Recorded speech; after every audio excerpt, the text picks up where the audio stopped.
Hi, I'm Max Rudin, President and Publisher of Library of America, and welcome to LOA Live. Library of America is a nonprofit organization dedicated to publishing authoritative new volumes of great American writers and to keeping the multivocal democratic spirit of our literary tradition a vital part of our culture. Warm thanks to LOA members and to all of you attending tonight for supporting our work and these LOA Live programs. Tonight's program marks publication of a new edition of Hannah Arendt's The Origins of Totalitarianism, volume number 389 in the Library of America series, co-edited by Thomas Wilde, who joins us tonight, and the late Jerome Cohn, to whom tonight's program is dedicated.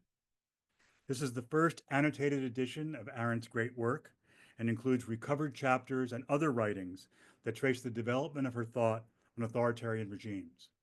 It is published with support from the Achilles and Bodman Foundation. The rise of totalitarian governments, Arendt wrote in 1954, is the central event of our world. In The Origins of Totalitarianism, she examines the horrors of Nazism and Stalinism as twin manifestations of a terrifying new political form that sought absolute domination over all aspects of life. Bringing to bear history, sociology, political science, psychology, and philosophy, Arendt's masterpiece is astonishingly erudite, brilliantly perceptive, and charged with fierce moral force. It sets itself a daunting task: to understand how it's possible for regimes of terror to arise that enlist willing subjects in their monstrously oppressive systems.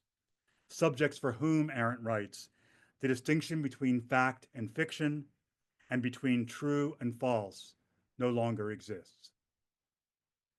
People shaped for acquiescence by a modern condition she calls loneliness, a loss of faith in human community and creativity, the experience, she writes, of not belonging to the world at all, which is among the most radical and desperate experiences of man.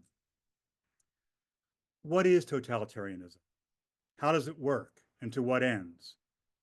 What makes people and societies susceptible? How does Arendt's book speak to our contemporary global political landscape? To explore these and other questions, we're joined by a very distinguished panel. Seyla Benhabib is Eugene Meyer Professor of Political Science and Philosophy Emerita at Yale University and Senior Research Fellow and Adjunct Professor of Law at Columbia University. Her many books include The Reluctant Modernism of Hannah Arendt and, as editor, Politics in Dark Times, Encounters with Hannah Arendt. She joins us from her home in New York City. David Bromwich is Sterling Professor of English at Yale University. His books include How Words Make Things Happen and American Breakdown, The Trump Years and How They Befell Us. His writing on contemporary politics and the fate of civil liberties in the United States has appeared in The Nation, the New York Review of Books, and the London Review of Books, and includes his introduction to On Lying and Politics for Library of America. He joins us from his home in North Haven, Connecticut. Thomas Wilde, co-editor of the Arendt edition, is Professor of German Studies and Literature at Bard College. He is author of Hannah Arendt, Leben, Werk, Wirkung, and general editor of the critical edition of the complete works of Hannah Arendt. He joins us from Bard College in upstate New York. Our moderator, Roger Berkowitz, is Professor of Political Studies and Human Rights and Director of the Hannah Arendt Center for Politics and Humanities at Bard College, one of our promotional partners for tonight's program. Roger contributed the introduction to the Library of America publication on civil disobedience. And I should mention that he hosts a podcast that's available at the Hannah Arendt Center, which reads Origins of Totalitarianism chapter by chapter. For those of you looking for a podcast companion to the Library of America edition, I think that's the ideal one. Roger joins us from his home in New York. We welcome your questions and comments and invite you to share your name and where you're viewing from. The Q&A button is on your menu bar. Now please welcome Seyla Benhabib, David Bromwich, Thomas Wilde, and Roger Berkowitz. Roger, over to you. Thank you very much, Max, and it's great to be here with my friends and colleagues, Seyla, David, and Thomas. Just a quick note: the podcast "Reading Hannah Arendt" with Roger Berkowitz is available at any podcast program. You can just find it, and we do have a chapter by chapter reading of this book. So if you're interested, it's a good way to accompany your way through it. I thought I'd begin by asking Thomas Wild, who edited this new edition, this new annotated edition of the Origins of Totalitarianism, with our friend and recently deceased Jerry Cohn, how this edition came about and what the principles of the edition are, and what makes it distinct from other earlier editions of the Origins of Totalitarianism. Tomas? Thank you, Roger. Yeah, I would like to extend my thanks to the Library of America to welcome Hannah Arendt in this wonderful book series, and would like to thank Max Rudin for the program tonight, and John Kolka, Jim Gibbons, and Brian McCarthy for working with Jerry Cohn and myself on this edition. An edition that is planned to have 5 volumes. The Origins of Totalitarianism that we are looking at today is the first one. And we are very pleased to have been able to come up, I think, with a really exciting selection of texts for these 5 books. You mentioned already, Roger, Jerome Cohn, the co-editor, my co-editor of this book, who passed away in November of 2024 last year. And as many of you might know, studied with Hannah Arendt at the New School, worked as her teaching assistant, and really dedicated his life to her legacy. Many of the books that we have and can read Arendt's texts from her papers have been edited by Jerome Cohn. And I'm sure that the fact that the Library of Congress about 3 years ago approached Jerry Cohn and myself about this series for the Library of America has also to do with the way in which Jerome Cohn has shaped our understanding of Arendt's work over the past decades. So in a way, this evening is also dedicated to his legacy as an editor and trustee of the Arendt Blücher Trust. Now, what is special about this edition of the Origins of Totalitarianism? This really has to be seen in the context of these 5 volumes, and we have looked to make each volume that is planned somehow special. We know that the Library of America republishes major works, and but also we wanted to give it something special and make each volume special, and there will be a surprise and an enhancement in each of these volumes. For the Origins of Totalitarianism, we have decided to give the readers, first of all, the definitive text, as it were, that Arendt authorized in 1967, the last edition, but also give the readers 2 texts that have been part of earlier editions of the Origins, and those are so-called concluding remarks. They were the final chapter of the very first edition, and then a text that is called Reflections on the Hungarian Revolution that Arendt included in a later edition in 1958. So now we really have, let's say, all the texts in the versions through which these Origins, which is now a canonical work, have gone through. And when we consulted with colleagues about these ideas, several colleagues of us have been excited that this would be a great copy also to use in teaching, because it includes all of these texts together. That's maybe the basics about this volume. And I should mention that in addition to Hannah Arendt's own annotations and footnotes, there is an apparatus with explanatory notes about facts, about contexts that the Library of America thought would be helpful for their reader, in addition to Hannah Arendt's own footnotes. And last but not least, there's a chronology that will be available in all of the volumes. It is typical for the Library of America. And this same chronology will be in all of the 5 volumes. Jerry and I worked on that this past summer. So in this way, his work will also be present in the volumes to come. Thank you very much, Tomas. And I think it's important to say that the Reflections on the Hungarian Revolution is is a text that I find many people want to read, and I'm always emailed and people asking, where can I find this text? It's not as easily available as some of her other texts. And so I think it's great that you've included it here. Seyla, I wanted to turn to you. The question that the Library of America has asked us to think of it today was what is totalitarianism? It's a hard question to answer. I'm not sure if you think Arendt gives an answer to it. I mean, the book was originally called The Elements of Totalitarian Domination, at least in her thinking. Is there an answer to the question, what is totalitarianism, Seyla, and how would you begin to think about that? Good evening. Nice to be here with colleagues and friends. Thank you to the Library of America. I have a tattered volume here that is even lacking a final page. Arendt called the book was first published, as we know, in the UK as The Burden of Our Times, and then she called it The Elements of Totalitarian Domination, in German Elemente totalitäre Herrschaft. So to begin to answer this, I will single out 6 elements, and then I'll say something about the word elements and Arendt's caution about it. Arendt was not trying to build a general theory of totalitarianism, nor was she writing a philosophy of history, which said that from Plato to Nietzsche, sort of Western history produced totalitarianism. She resisted both these temptations greatly, and so she singled out several elements which were there in different historical and geographic contexts, but which she claimed came together to form a new form, an unprecedented form of government and political experience in human history.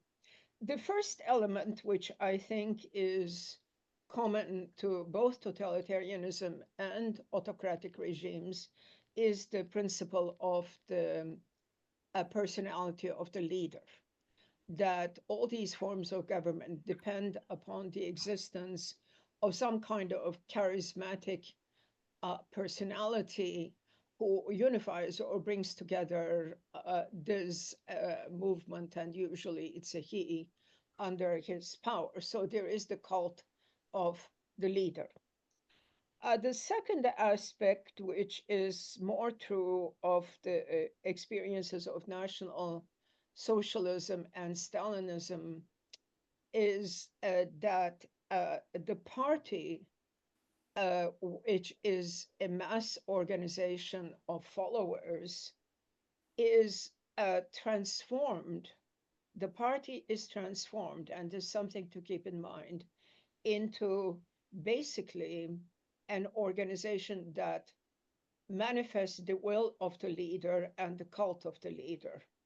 In other words, what Arendt is saying is that parties under totalitarianism do not necessarily begin at the beginning. They participate even in quasi-democratic processes. I mean, so did National Socialist Party even participate in the Weimar elections, as we know. But the party transforms itself. It transforms itself in that the opposition is quashed and it becomes an instrument of the leader. The third factor is the element of propaganda, or what we might call today in our societies post-truth, or the elimination of the distinction between truth and falsehood. I mean, reading Arendt on propaganda, you can see how much she anticipates, or how much has come to pass in our mediatic age. And in fact, the chief goal of propaganda is to create a world that coheres with the dominant ideology of the party and the leader. What propaganda wants is to eliminate incongruities or disharmonies that somehow do not come all together with this general worldview that is being projected, and if in the process the truth must be sacrificed, so be it. I mean, this has very interesting analogies to the present, because propaganda in these regimes also competes with science. And this may, for American ears, this may sound completely strange, but there were things called Soviet genetics, Soviet linguistics, just as there was a Nazi science, a Nazi legal science, which tried to purify itself, quote unquote, of Jewish cosmopolitan elements. So this tension between propaganda and science. So this brings me to the fourth element, which is, again, extremely significant.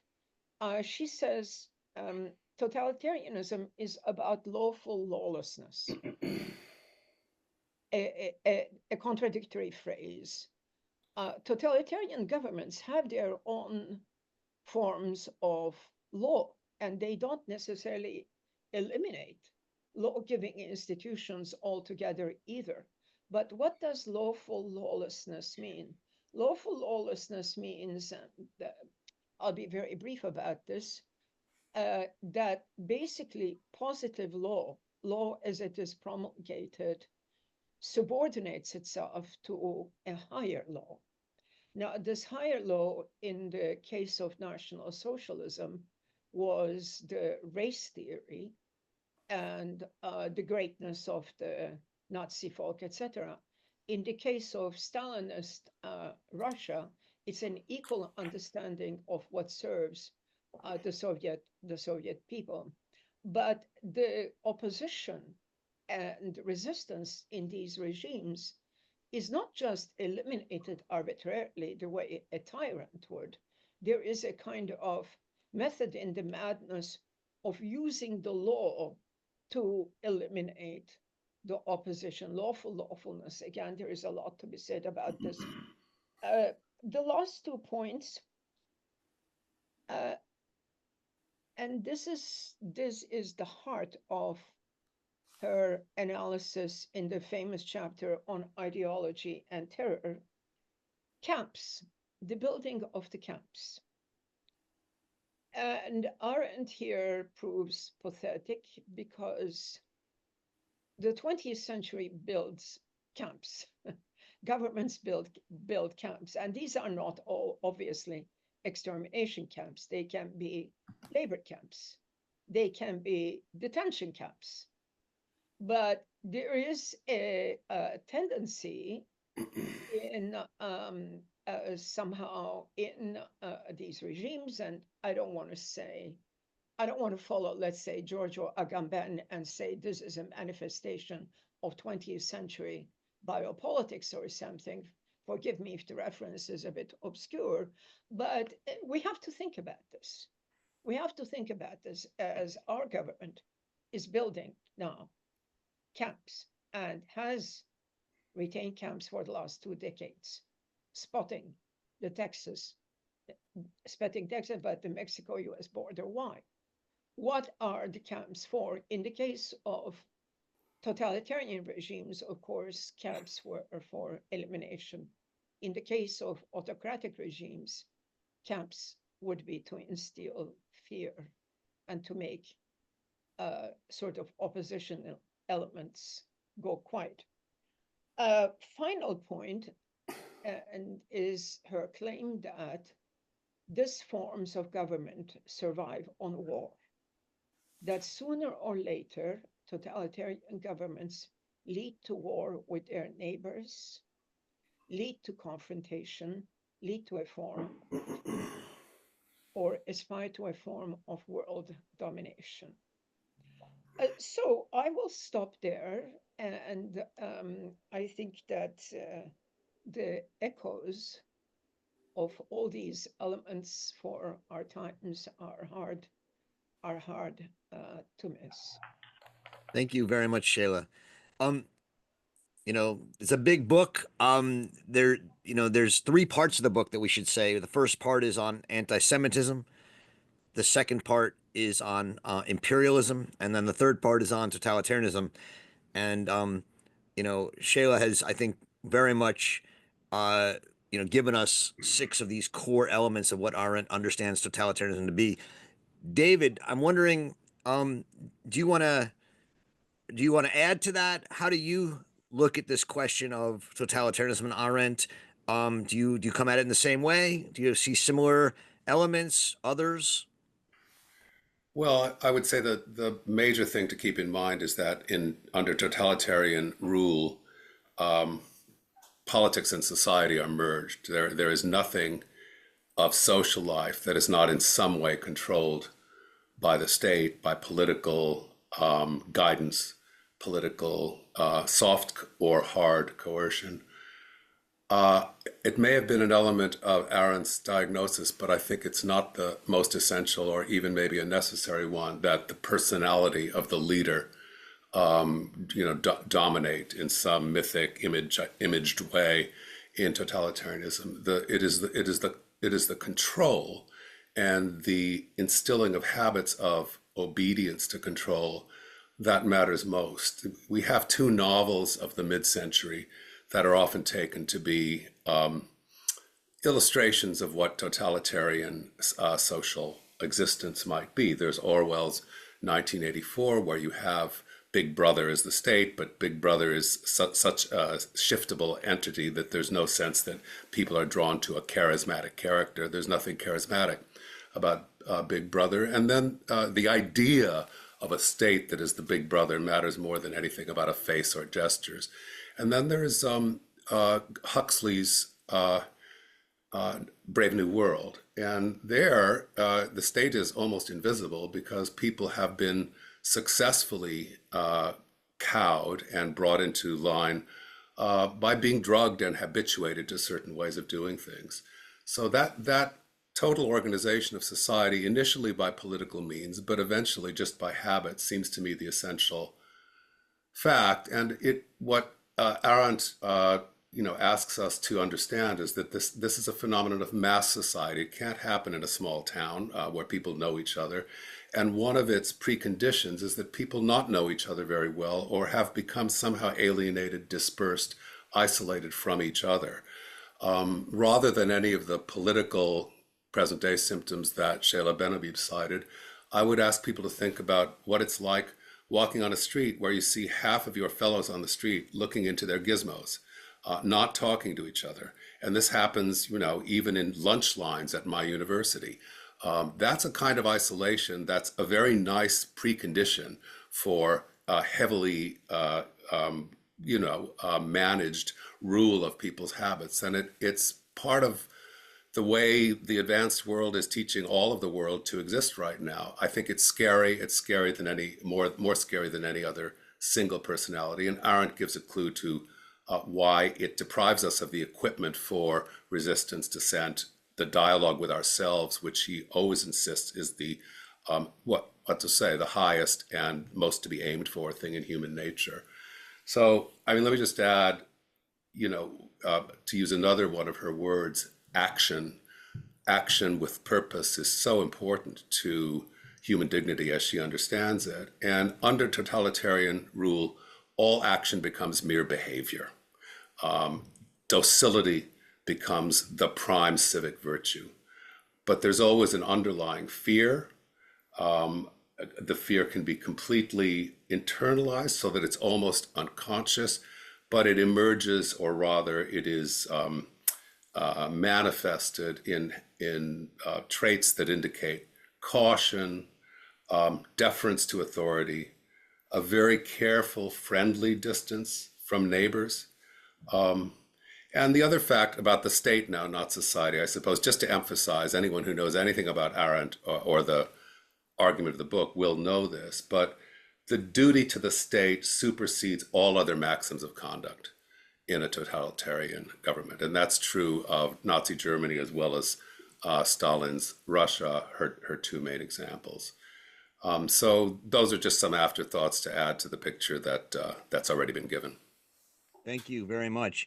Yeah, I think, something that both of you have focused on, and I think David touched on a little bit right there, is for Arendt, to the extent she ever does give a definition of totalitarianism, it's the most radical elimination of human freedom and spontaneity. A government based on the most radical elimination of freedom and spontaneity.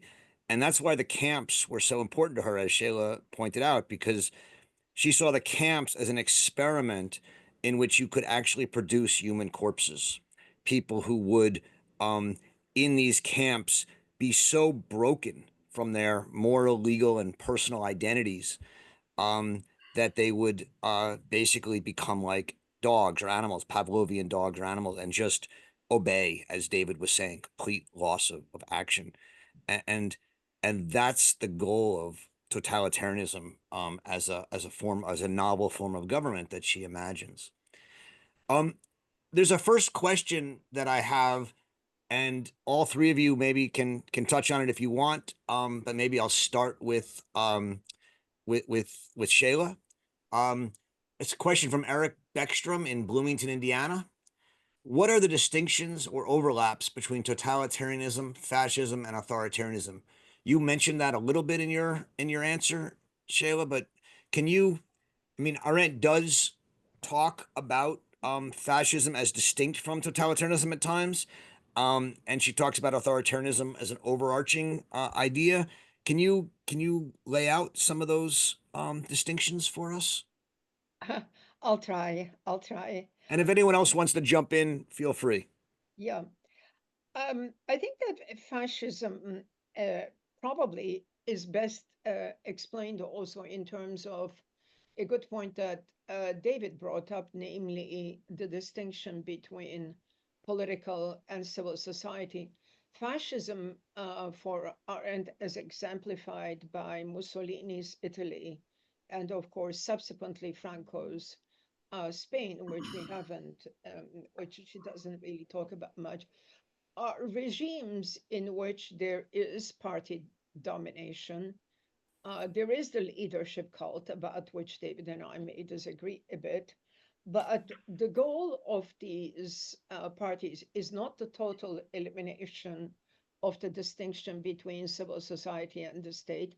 It's obedience, basically, to the state and upholding of the interests of the regime.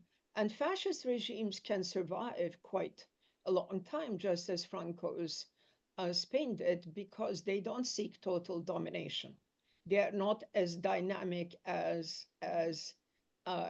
as aggressive as totalitarian regimes. Now, authoritarianism um, does not suggest, again, the total control of the political apparatus. I mean, today in political science, we even talk about competitive authoritarianisms. Let's take the case of Erdogan's Turkey, maybe to a lesser extent, Orban's Hungary, where there's even a quasi-functioning multi-party system. Elections are not eliminated. There is some kind of a competition in the political sphere, but there are limits. There are limits set on the media, on the freedom of the press, on the freedom, academic freedom, freedom of universities. Institutions are more or less all, they know how far they can go. But unlike in totalitarianism, they are not totally merged with the system. I think that's the best I can do right now with that. Yeah. Sheila, can I just ask a follow-up? I mean, one of the ways that I think Arendt sometimes distinguishes fascism and totalitarianism or totalitarianism from both fascism and authoritarianism is that in authoritarianism and fascism, you can still live freely in private life and sometimes even in society, whereas in totalitarianism, there's an attempt to even get inside your head and your house and dominate all your thinking. Is that a fair would you describe it that way, or is that helpful? I think that is very helpful because in the case of fascism, for example, religious institutions do not necessarily disappear. They continue. Mussolini wanted to get along with the church, as did Franco. And the family, the role of the family is very significant, whereas in totalitarian movements, there's a tendency to turn children against their parents or to use one generation against another in order to build loyalty to the regime. Fascist regimes many times protect the family, the sanctity of the family. So yes, that's an excellent reminder, Roger. Tomas, do you want to add anything to this question? Yeah, I think along those lines, I think in Arendt's understanding, I think this is helpful. Totalitarian regimes really seek to transform human nature itself, right? What you mentioned as getting into people's apartments and homes and heads is a metaphor for that. And the camps were one of the most forceful institutions, as it were, to try to do that. And I think what is meant by this transformation of human nature itself is a total coordination to a certain ideology or worldview. And that the goal is to make the world consistent with a certain worldview, for example, a classless society, or for example, an Aryan society, with no restrictions, so that reality in a totalitarian regime would have to be whipped into shape, so to speak, completely according to a certain ideology, and different forms of violence and threat and so on are part of that. And the counter move to that, and I think this is so interesting about this book on totalitarianism by Arendt, is her insistence that the counter to that is to remember that you called it action before, that belonging to a political community, not the survival of one person, is the resistance against totalitarianism, but the fact that one can belong to a political community in which a different kind, a non-coordinated, spontaneous kind of action and being leading a meaningful human life, being a human by being together with others. That's where, let's say, the beginning of a resistance or the beginning of a counter movement is situated. At least it's separate. It's separate from that merging of society and the state. And there was a question that was conveyed to us from the audience about, how can one inoculate oneself against the danger of this kind of being merged into one monolithic whole of the state. And I think the answer is to keep up private relations spontaneously and without obedience to whatever, the mass culture of politics is telling you. I think to pursue life as before and to follow your personal rather than the socialized, and most highly recommended habits. There's a line, I had the quotation because I wrote it down close to something that Seyla Benhabib said a moment ago about what totalitarianism could be characterized by. And this is a sentence from Arendt, from her part 3 on totalitarianism, that totalitarian movements constitute a lying world of consistency, which is more adequate to the needs of the human mind than reality itself. Something of her pessimism, if we can call it that, comes out there because, the human mind wants the world to be more consistent than it is.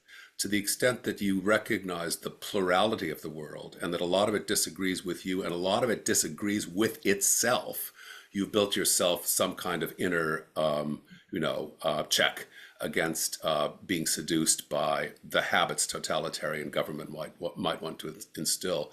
Seyla Benhabib said good things about fascism for definition. I just want to say authoritarianism is a very vague word. And I would caution against thinking that it has a sharp definition or that it helps much. The commercial democracies of the West, the old empires and the new one, the American empire, are now figuring the whole battle of the next half century as something between what we call democracy and what we call authoritarianism.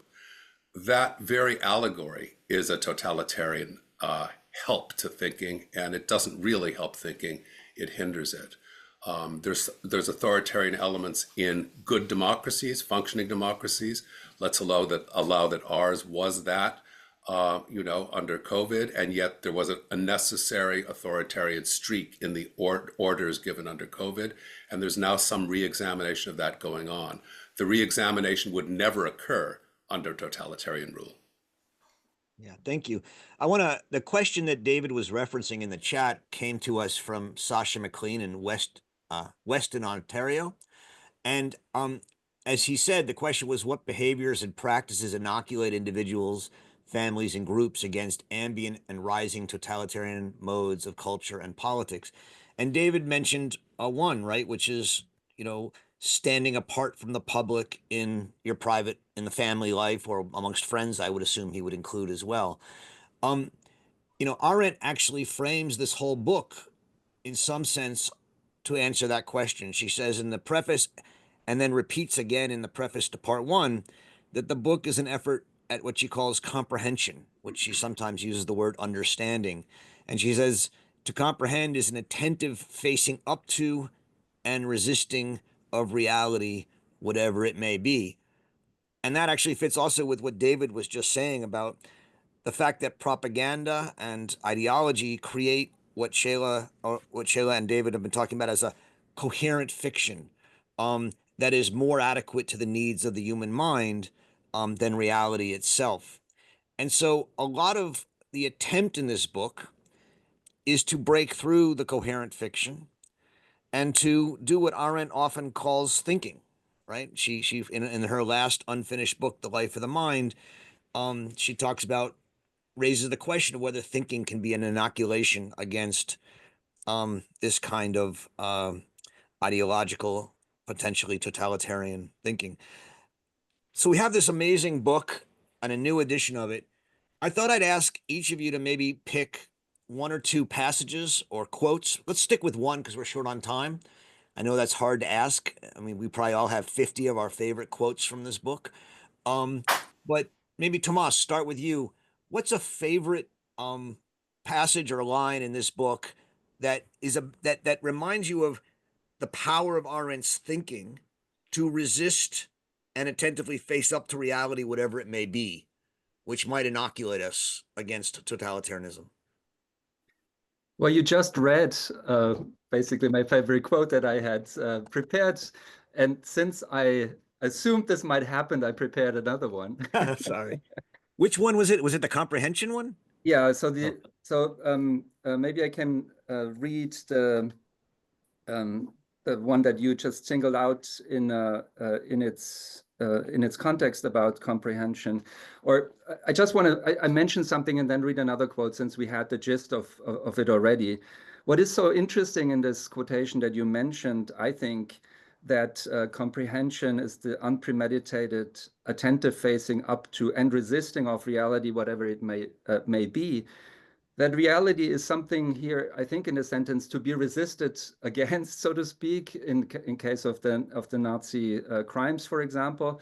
But even more so, reality resists explaining away, resists the coordination, as it were, with preconceived notions.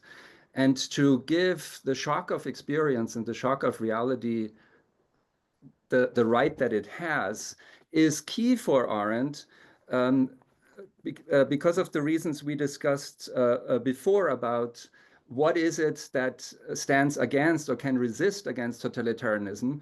And that is that unexpected things can happen as long as people are not fully coordinated.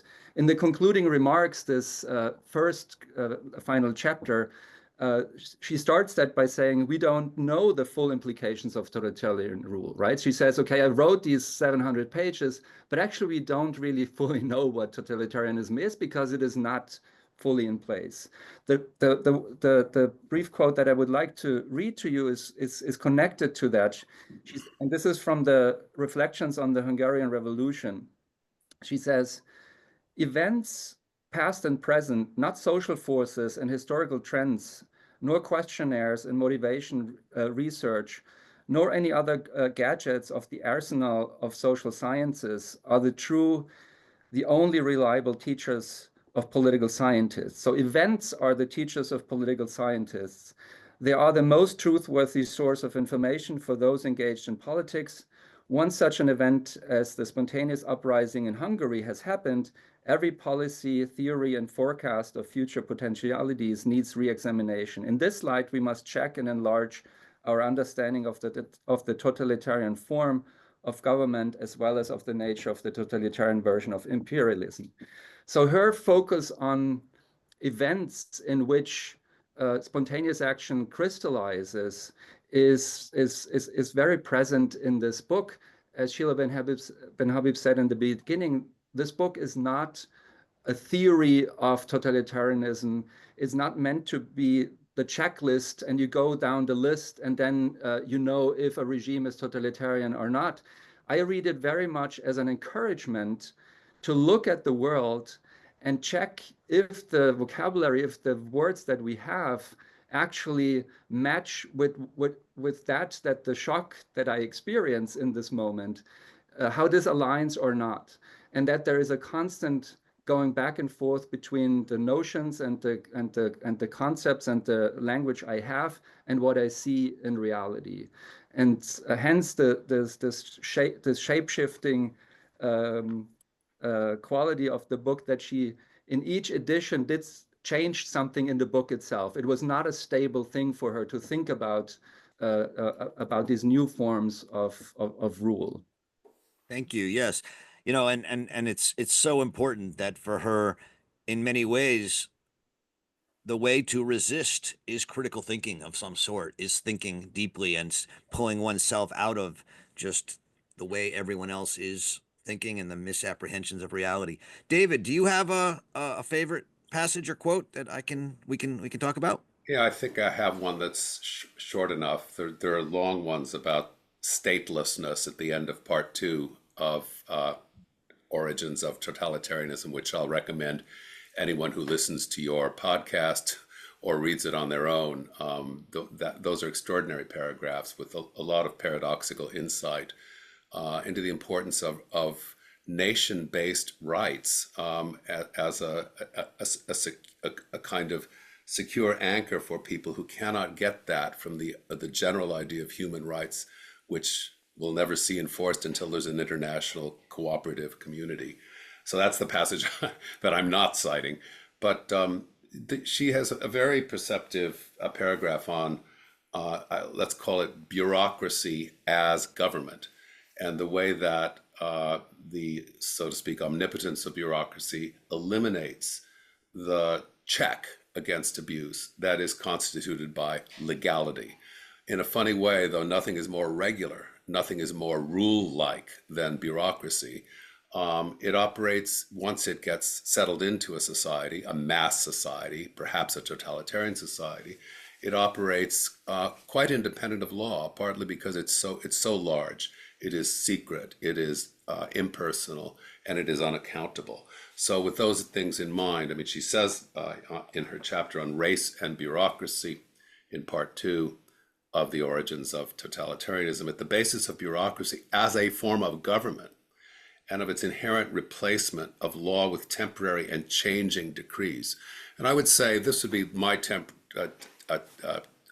present day analogy more than any other. The speed at which innovations take place, one after another, after another, after another, so that they are confusing and they leave everyone in a chaotic state of uncertainty. That's a precondition of totalitarian rule, but it can also be a symptom of deep craziness that we don't want to call necessarily totalitarian. In any case, when she says this about bureaucracy, its inherent replacement of law with temporary and changing decrees, lies this superstition of a possible and magic identification of man with the forces of history. The ideal of such a political body will always be the man behind the scenes who pulls the strings of history. Lord Cromer, in the heyday of the British Empire, finally shunned every written instrument or indeed anything which is tangible in his relationships with Egypt, even a proclamation or annexation, in order to be free to obey only the law of expansion without obligation to a man-made treaty.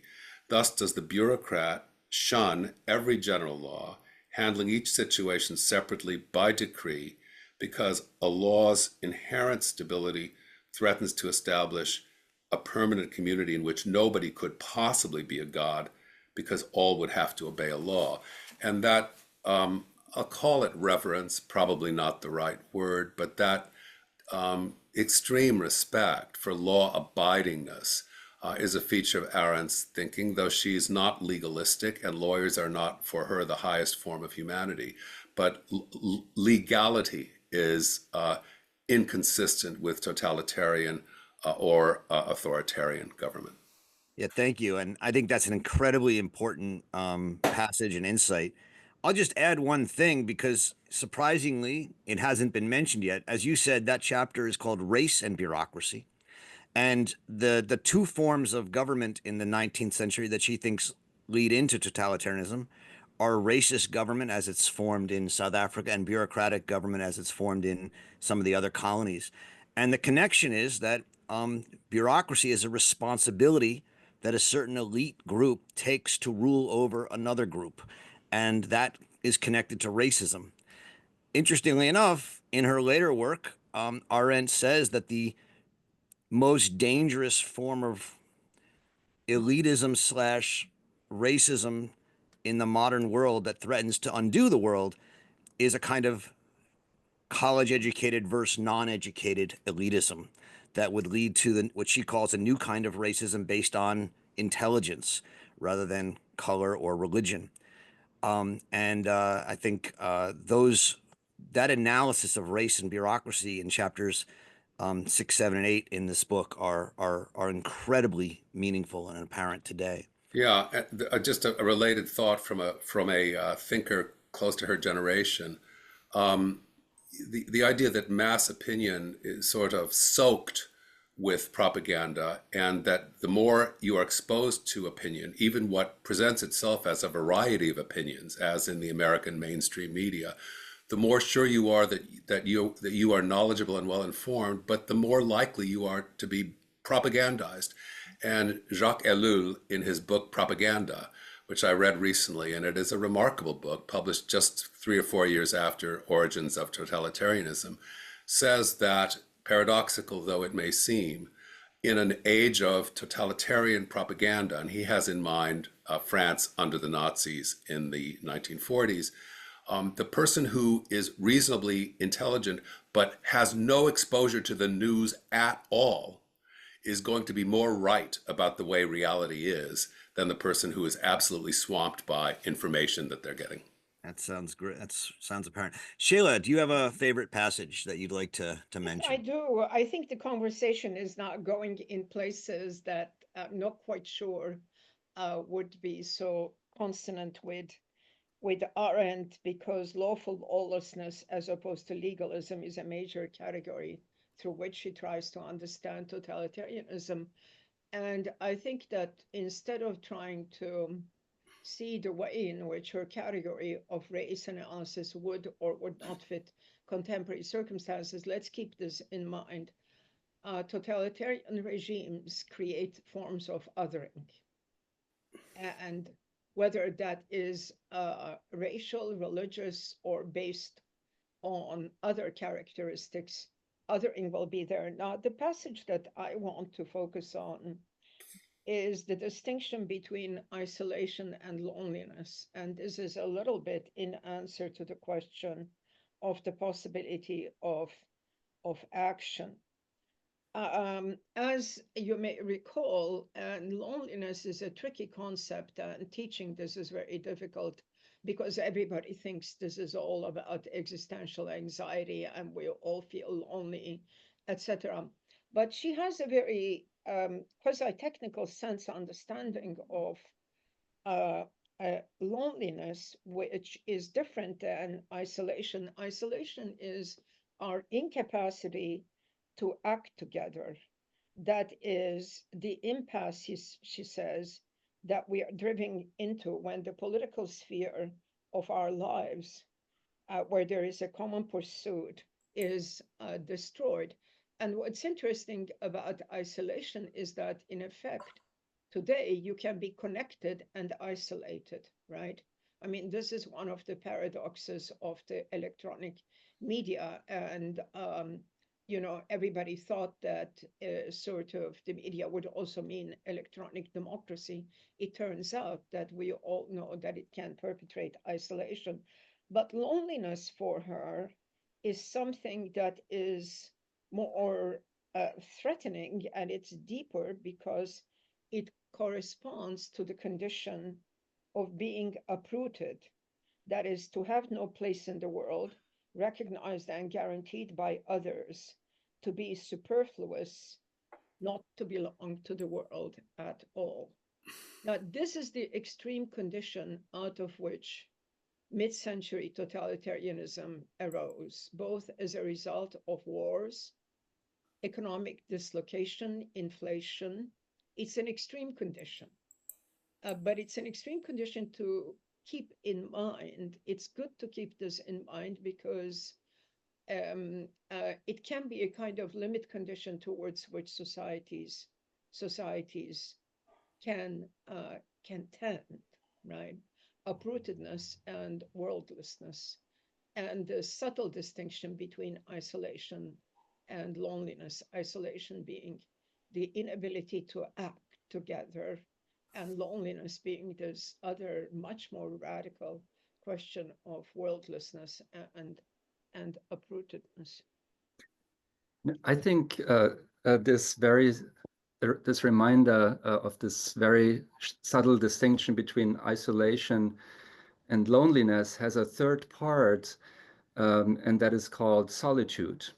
Right. And brings us in a way full circle to what we talked about at the beginning, the distinction that Arendt makes between isolation, loneliness, and solitude, where solitude is the space in which I can be with myself and think about things.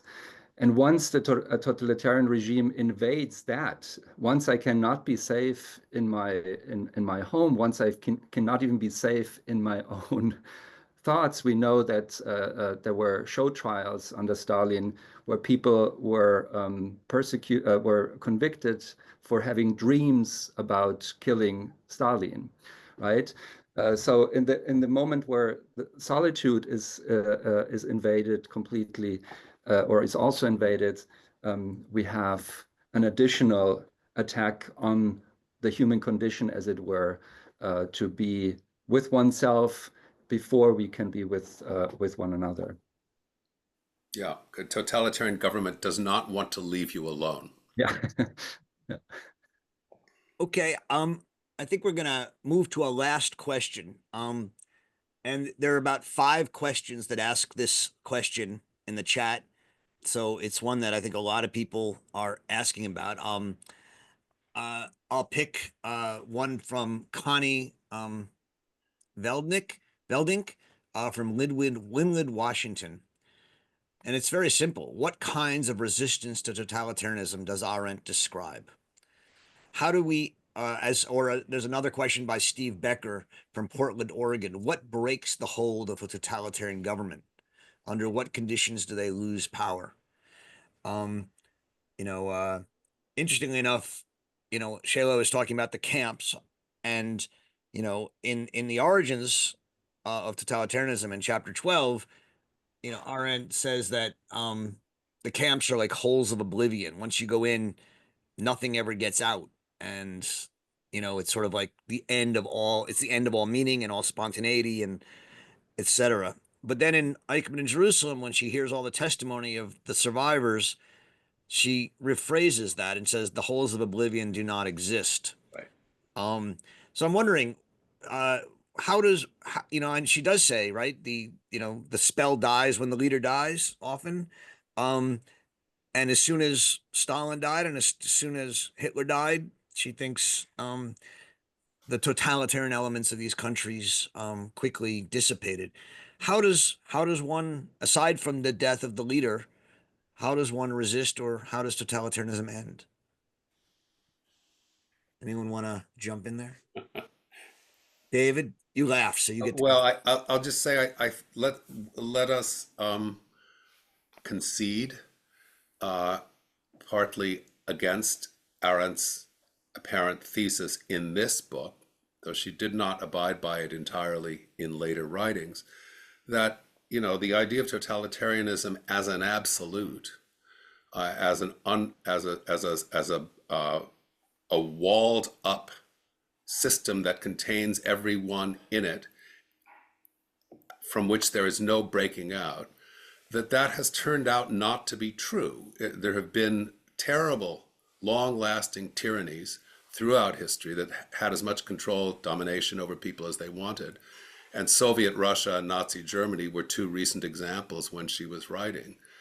But, the loss in a war and a kind of, in the case of Nazi Germany, not just the death of the leader, and also the coming of new generations, new possibilities, changes in the world, changes even in leadership. Khrushchev built the subways for Stalin, but Khrushchev was the first person to begin to liberalize things under Soviet rule in the early 60s.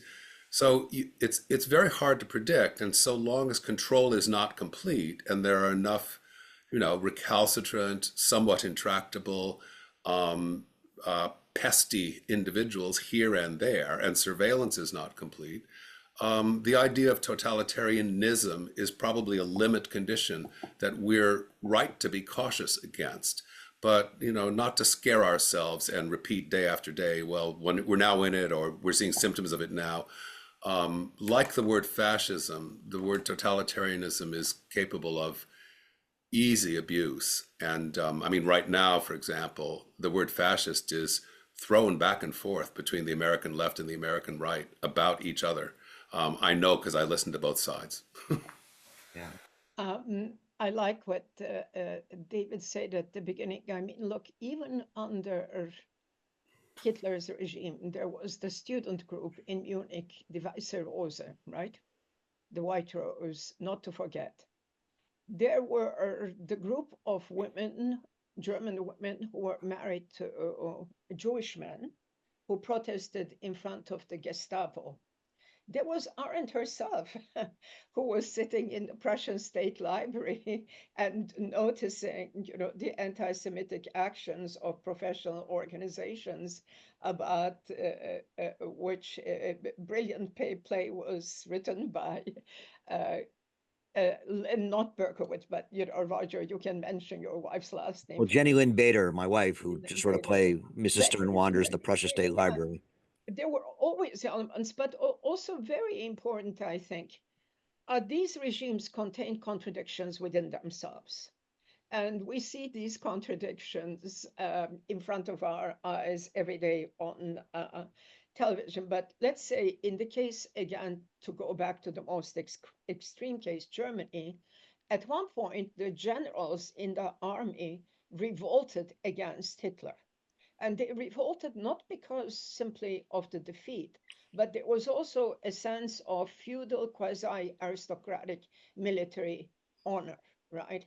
And so all these major institutions can contain their own contradictions. And I know this from the case of Turkey. There were many parts of the military that were not loyal to Erdogan. But these are contradictions in the regime. What we as citizens can do, not to forget something that Arendt emphasizes in her later writings, and that comes across also in the writings of Jonathan Schell, who was a great, I think, student of Arendt's, that is at some point massive collective disobedience. Yes, and the Library of America just published a book on civil disobedience that is with Thoreau and Arendt's essays on those topics. But Arendt also has the category which is less dramatic and less part of what she called the horizontal contract, but which it can matter. And she talks about it in a later essay called Personal Responsibility Under Dictatorship.